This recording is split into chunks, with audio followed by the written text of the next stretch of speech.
హిందూ సాంప్రదాయాల్లో ఏ మంచి పని ప్రారంభించాలన్నా ముందుగా తిథి చూస్తారు. ఏకాదశి తిథి ఉంటే చాలు పని ప్రారంభిస్తారు. ఒక సంవత్సరంలో ఉండే 24 ఏకాదశుల్లో ఆషాఢ మాసంలో వచ్చే ఏకాదశిని తొలి ఏకాదశి అని అంటారు.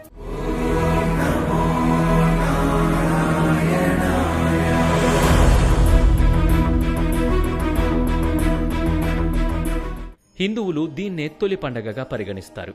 పురాణాల ప్రకారం ఆషాఢమాసంలో పౌర్ణమి ముందు వచ్చే ఏకాదశి రోజు శ్రీ మహావిష్ణువు యోగ నిద్రలోకి వెళ్తాడు. స్వామి నిద్రకు ఉపక్రమించే రోజు కాబట్టి దీన్ని శయన ఏకాదశి అని కూడా అంటారు. తొలి ఏకాదశి రోజు యోగ నిద్రలోకి వెళ్లే స్వామివారు మళ్లీ 4 నెలల తర్వాత అంటే కార్తీక శుద్ధ ఏకాదశి రోజున మేల్కొంటారు. ఈ 4 నెలల్ని చతుర్మాసాలుగా వ్యవహరిస్తారు. ఈ 4 నెలలు స్వామివారు పాతాళలోకంలో బలిచక్రవర్తి వద్ద ఉండి కార్తీక పౌర్ణమి నాడు తిరిగి వస్తారని పురాణగాథ ఒకటి ప్రాచుర్యంలో ఉంది. తొలి ఏకాదశి రోజు రోజంతా ఉపవాసం ఉండి జాగరణ చేసి మర్నాడు అంటే ద్వాదశి రోజు ఉదయం శ్రీ మహావిష్ణువును పూజించి తీర్థప్రసాదాలను స్వీకరించి భోజనం చేస్తే జన్మజన్మల పాపాలు ప్రక్షాళనవుతాయని భక్తుల నమ్మకం.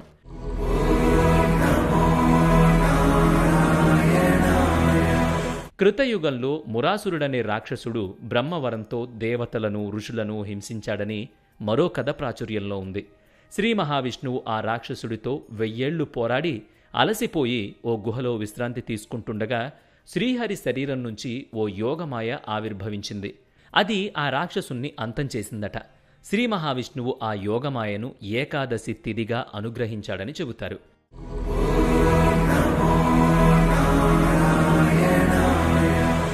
ఏకాదశి అంటే 11. 5 జ్ఞానేంద్రియాలు, 5 కర్మేంద్రియాలు, మనస్సు అన్నీ కలిపితే 11. వీటిని మనిషి తన ఆధీనంలోకి తీసుకువచ్చి అన్నిటినీ ఒకటిగా చేసి అప్పుడు దేవుడికి నివేదన చెయ్యాలి. దీనివలన మనిషికి సహజంగా అలవడే బద్ధకం దూరమవుతుందని, రోగాలు దరిచేరకుండా ఉంటాయని, ఇంద్రియ నిగ్రహం పెరుగుతుందని చెబుతారు. ఈ 4 నెలల కాలాన్ని అత్యంత పవిత్రంగా పరిగణించి చతుర్మాస్య దీక్ష చేస్తారు. ప్రస్తుతం మఠాధిపతులు, సన్యాసం తీసుకున్నవారు మాత్రమే ఈ వ్రతాన్ని ఆచరిస్తున్నారు.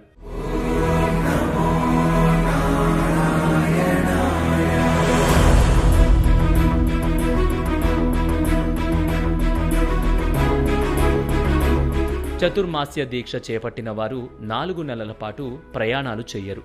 కామ క్రోధాలను వదిలిపెడతారు. ఆహారం విషయంలో కొన్ని నియమాలు పాటిస్తారు. ఈ నెలలోనే ప్రకృతిలో, పర్యావరణంలో మార్పులొస్తాయి. శరీరానికి జడత్వం వచ్చి అనేక రోగాలు చుట్టుముడతాయి. ఉపవాసం వల్ల జీర్ణకోశం పరిశుద్ధమై శరీరం నూతనోత్తేజాన్ని సంతరించుకుంటుంది.